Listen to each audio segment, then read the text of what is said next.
Welcome everybody to a Psi News Update. I want to introduce you guys to the Psi Encyclopedia you see up here. This is a great resource for everybody interested in psychic phenomenon, interested in the paranormal.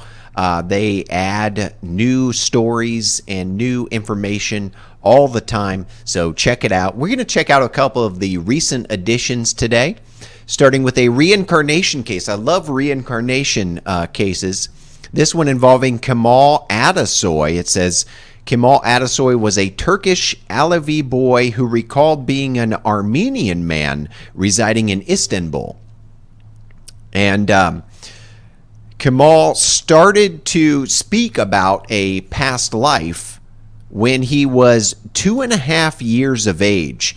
Now, this is common in past life in reincarnation cases where small children will spontaneously just start talking about this past life being memories of being a different person in a different time. And often this happens with young children, but as they get older, they start to forget and lose those memories. But as young children, sometimes they'll spontaneously tell their parents, you know, I was such and such, I lived there, and I was shot and killed, and they'll just come up with these memories, and their parents are kind of shocked, like, what are you talking about? But this does happen. And his parents, it says that they were aware of Alevi reincarnation beliefs and past life memories. They attached little significance to Kemal's statements and made no attempt to verify them, nor did they talk about Kemal's memories much outside their family. And it's also important to note that, where is it? Yes, the family had no friends or relatives in Istanbul and had no Armenian acquaintances.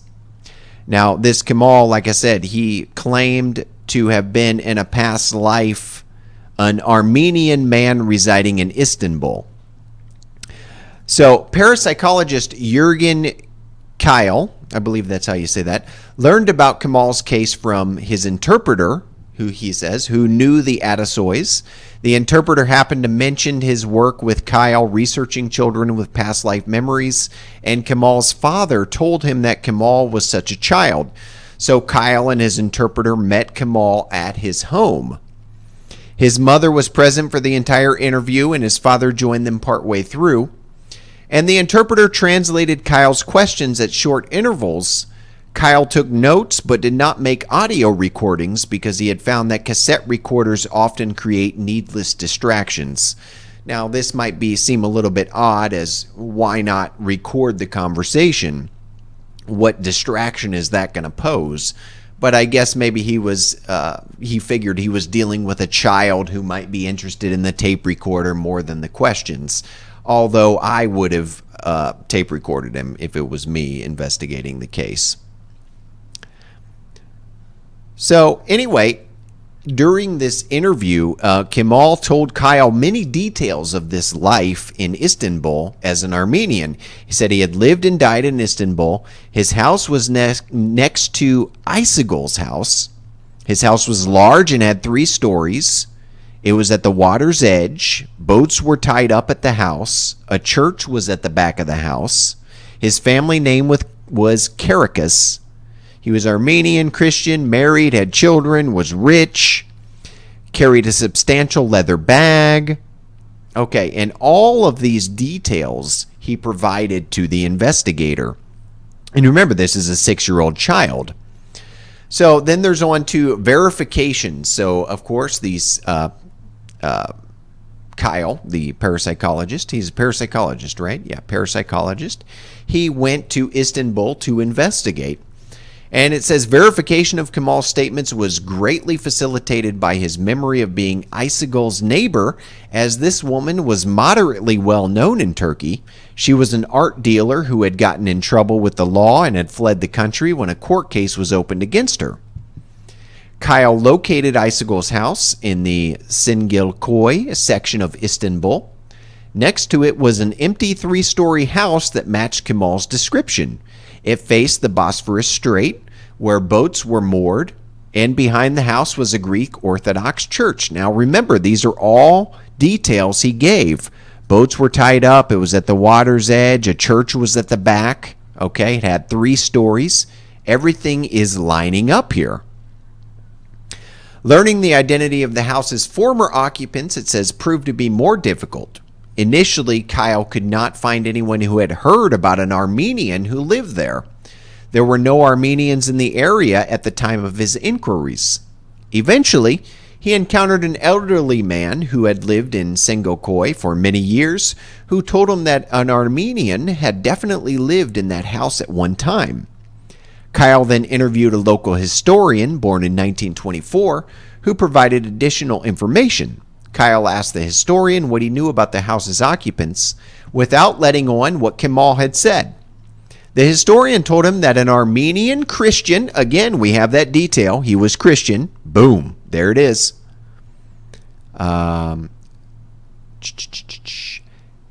Yes, so an Armenian Christian man with the family name of Karakas, again, another detail provided by Kemal, had lived there. The Karakas clan dealt in leather goods. Oh, we've got that. Often carried a substantial leather bag. Dealt in leather goods, and Karakas often carried a substantial leather bag. His wife came from a Greek Orthodox family who did not approve of the marriage. The couple had 3 children, and Karakas died in 1940 or 1941. There was talk that Karakas' wife's had something to do with his death, and I believe that's in here too. His wife had something to do with his death. These are from the statements Keil got from the young boy Kemal. So again, a lot of really detailed statements that were verified. Now, of course, there are some unverified statements. This doesn't mean that they aren't true, just that he could not find information on that when he went to do his investigation. Okay, and there's also the curious point of the birthmark. This is something you'll see in reincarnation cases, is that a birthmark on the body often coincides with the death wound of the person in the past life. So it says that Kemal had a birthmark on his chest that was visible for several years, in which he said corresponded to the wound caused by the bullet from the pistol with which he was shot. Kemal's parents did not notice the mark until Kemal started to talk about it when he was getting about 3 years old. The birthmark was no longer visible when Keil met Kemal. So sometimes a birthmark can indicate the wound from the death in a past life. It's like carried over trauma in the form of a birthmark. All right, so let's go down to some criticism of this case. First, participation of the interpreter. Visoni found it concerning that Keil's interpreter had been the person to introduce Kemal's case to Keil because he was acquainted with Kemal's family. This raised the possibility of collusion between the interpreter and the family. Reincarnation research had already suffered enough from the accusation of fraud on the part of the interpreters, Visoni said, citing an instance in which Stevenson had trouble with an interpreter.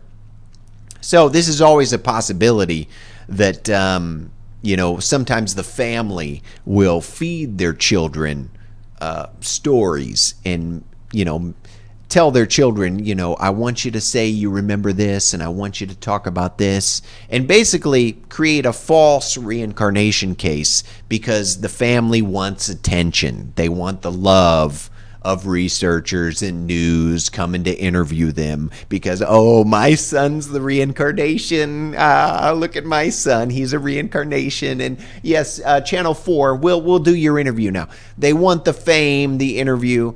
But basically, they point out that Keil and Tucker responded that this has occurred only with this one interpreter who was accused of cheating, not in his assistance to Stevenson, but in separate research. There were no allegations of interpreter fraud in any of Ian Stevenson's cases. So although this is a possibility, it's, I would say, unlikely.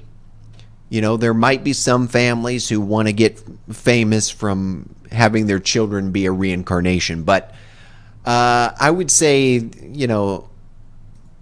overall, if you look at the whole body of research, it's unlikely that all these cases are that. And the family would have had to do extensive research in Istanbul to be able to figure out these details. And like I said, some of the details can't even be verified today. So it makes that interpretation suspect. Also, it says Visioni considered problematic Kemal's mother's constant presence because she might help the child in a subtle way to answer the questions. Okay, again, we don't know because it wasn't video recorded. There wasn't even cassette taped. He just took notes during the time. And let's see.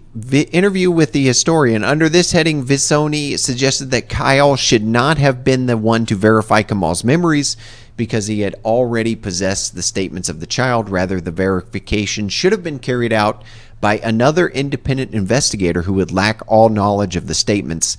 Okay, this is sort of a little caveat that might have been better, but they say that Keil and Tucker observed that they did not see how an investigation with no knowledge of Kemal's testimony would have known what questions to ask or what to look for in evaluating the truth or falsity. Indeed, it had to have been Keil who went to investigate in Istanbul, because he knew what Kemal had told him. Therefore, he knew what questions to ask. So having a different person go and investigate, that would have been too difficult, because if they didn't know anything about the case, how are they going to know what to ask people to figure out if Kemal is truthful or lying? Okay, then another criticism, test of recognition. Visioni faulted Keil for presenting Kemal with a photograph of Caracas' house. We didn't really go over that. Rather than having him select it from an array of pictures. I agree, because Keil went back with a picture of the house he took. And, of course, Kemal was, kind of recognized the picture, but he should have brought 3 different pictures and asked Kemal, which one do you recognize? 3 pictures of 3-story houses, all different. And let Kemal try and pick the right one where he lived. That would have been better. I totally agree with Visioni there. And then there's the psychological test. Visioni would have liked to see the results of psychological tests to answer basic questions. Could the child be easily influenced? Does the family possess some history of psychological disorders? Okay, that's another little caveat in there, but doesn't make a lot of a difference, I don't think, because he did give a lot of pretty detailed information. And then you see the literature on it and the references. So yeah, let's go on to one other interesting one, near-death experiences, the paranormal aspects. And a lot of times in the near-death experience, what you'll have is an out-of-body experience at the outset, where it seems like you're up in a corner of the room looking down at the scene, so you can observe from outside of the body. And there are some interesting cases where that observation actually agrees with reality of what was happening, even if you are, under cardiac arrest, heart stopped, eyes closed. Pretty much we can rule out the possibility of being conscious during that time. You are in a quote-unquote near-death state, or basically dead unless you're revived. So a few cases I'll go over here. Al Sullivan, he underwent an emergency operation for heart arrhythmias, and it says that during the out-of-body experience, he observed his body lying on a table and covered by sheets, an incision exposing his chest cavity. He also saw the surgeon, Hiroyoshi Takada, looking perplexed, and it seemed to him that Takada was flapping his arms as if trying to fly. Sullivan shared these experiences with Anthony LaSala, his cardiologist. LaSala was familiar with Takada's habit of holding his hands flat against his chest to avoid contaminating them. while indicating to his assistants with his elbows, which gave the appearance of flapping.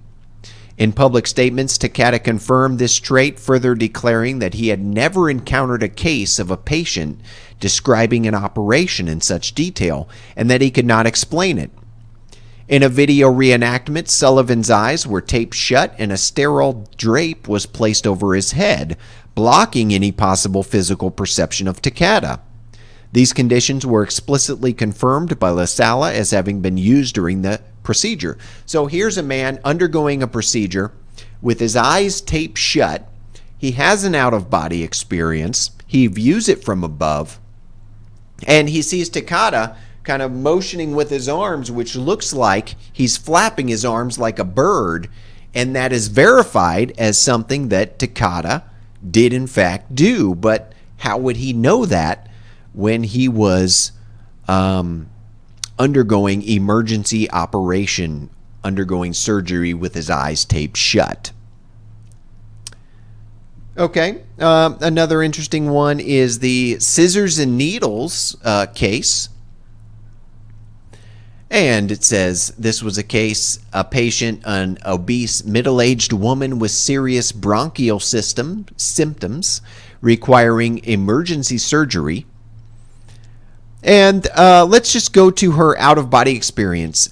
She said, "I saw you stick out your arm and cut my neck from the top down with a scalpel. Then you asked for something I don't remember exactly what you said. It was a number. And that would refer to this.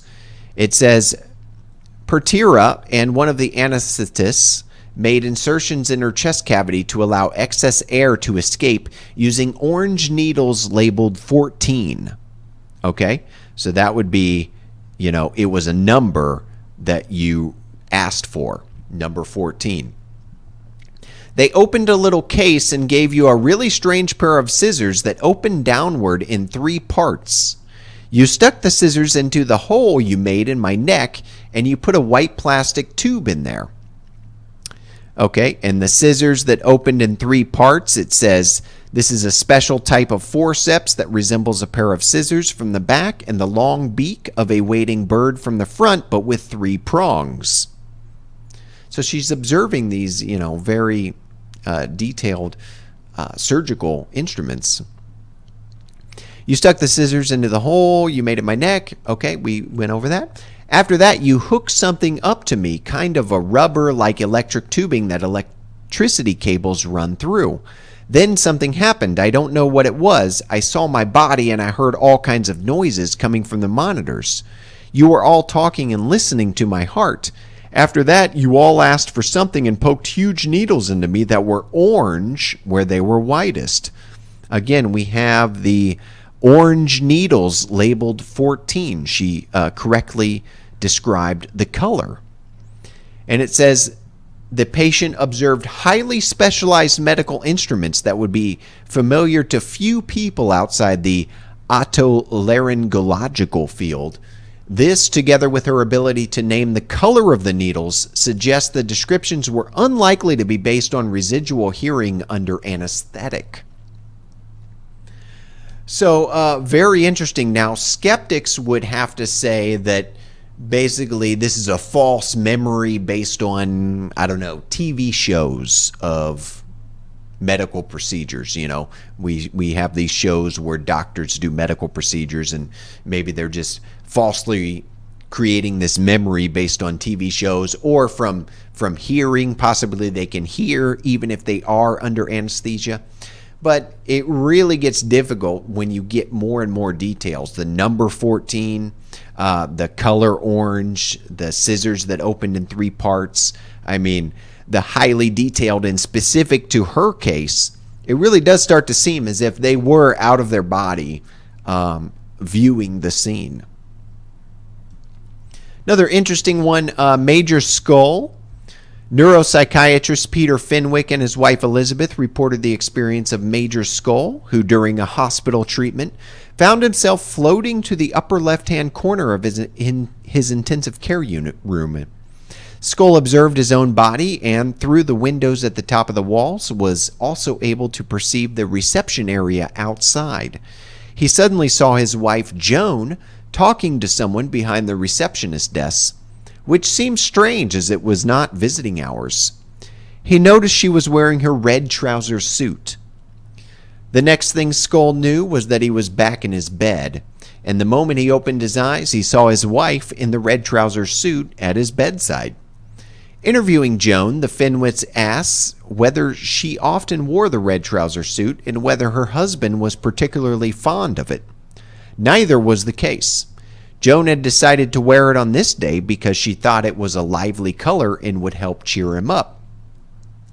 So he seemed to have perceived things that were happening, well away from where he was in the reception area outside.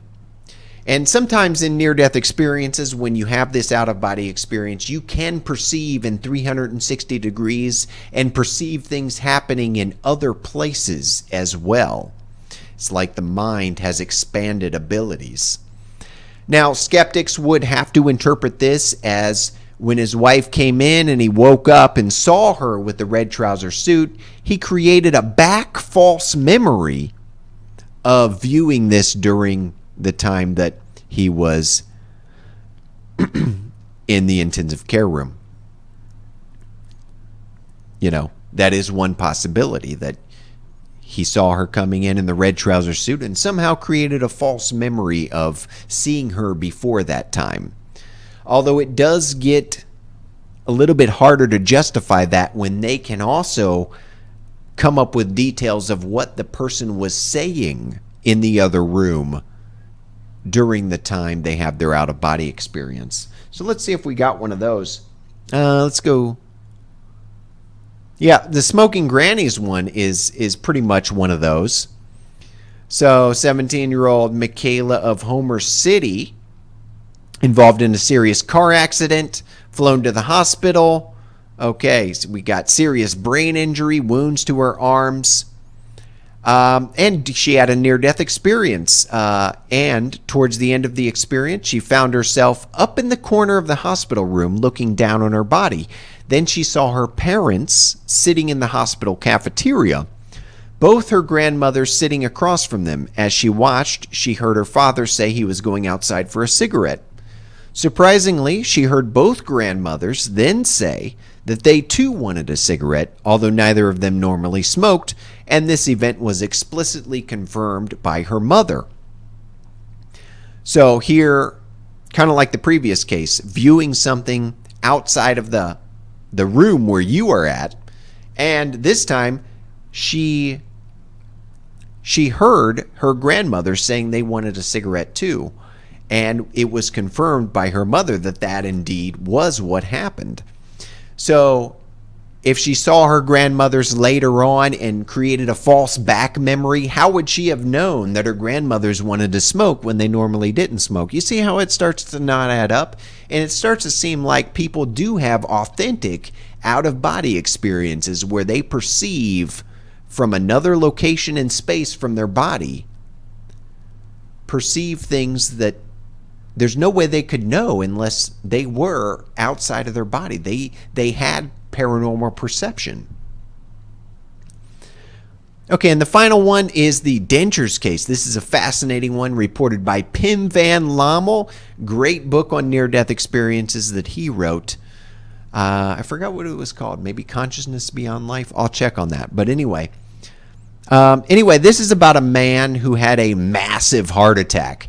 It says he had been found unconscious and apparently clinically dead in a meadow near Nijmegen. Don't know where that is, but he was brought to the hospital ashen gray with livor mortis and blue lips and nails. This guy was unconscious, exhibited no blood circulation.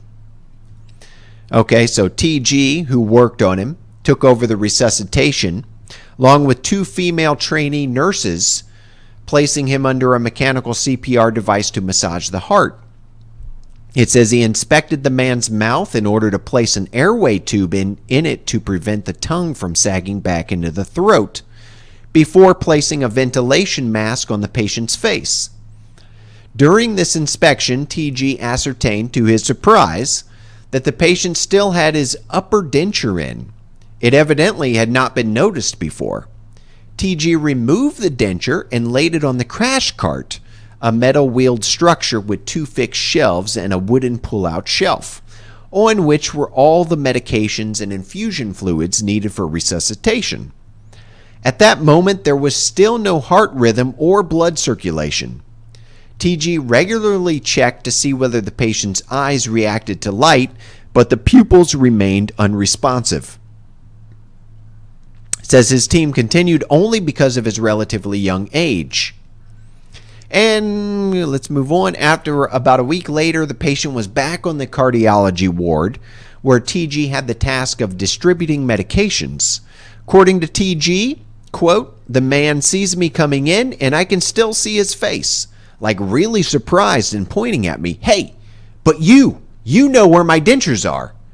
"Yes, that's right," I say, "but I still don't know where the dentures are. I'll look for them." Later that evening, TG asked the patient how he knew about his connection to the dentures.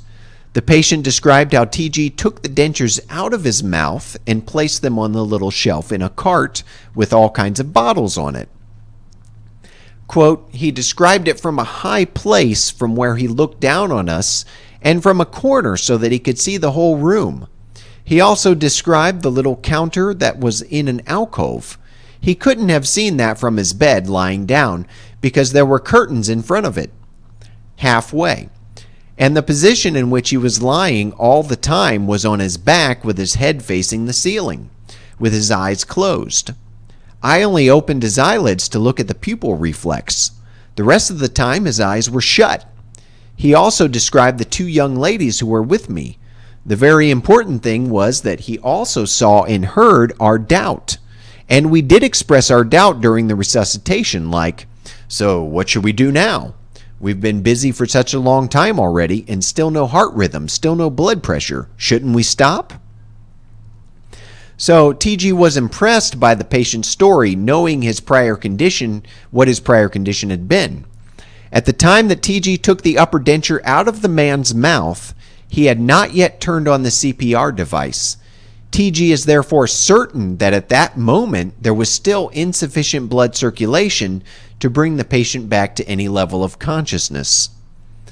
In addition, the man certainly could not have seen anything because each time TG opened one of his otherwise closed eyelids and shone a bright light on the pupil, it was unresponsive. TG also established that the patient had no normal prior knowledge of the resuscitation room or of the crash cart, and his correct observations were far too specific to be based on chance. So yeah, here we have a guy who was brought in, like it says, found unconscious and clinically dead in a meadow. He was brought to the hospital ashen gray, blue lips and nails, no blood circulation, completely unconscious in a state of cardiac arrest. And they took his dentures out, put him on a crash cart, and then he saw him. It says about a week later, TG, the man saw TG who was working on him when he was brought into the hospital, and he's like, hey, where's my dentures, buddy? You know where they are. I saw your ass when I was outside my body. Yeah, I saw you. Yeah, you and 2 other women were working on me. It's like he knew what had happened when he should have had no conscious ability. Now, some skeptics will say, oh, well, even though your heart stops and your brain, your EEG, it goes flat, you still have some residual brain activity. You could perceive bullshit. Okay? Just think about it. EEG flat, cardiac arrest, heart has stopped. Okay, you are unconscious. To think that any residual little tiny bit of brain activity is enough to have a conscious experience, and especially of hearing, of seeing like that, just does not make any sense. And there are a ton of these that you have veridical information that turns out to be true that the person had while they should have not had any conscious experience whatsoever. And they tell you, yes, I was outside my body. I existed in a pure conscious state and I saw or heard this. So the cases really add up after a while, and you can see just how many cases there are here. Now that's all I'm going to go through today, but everybody check out the Psi Encyclopedia for your updates on the paranormal, and I'll post these videos, every once in a while just to keep you up to date, because that's what I like to do, inform people. Anyway, have a good night, have a good day wherever you are. I'll see you next time.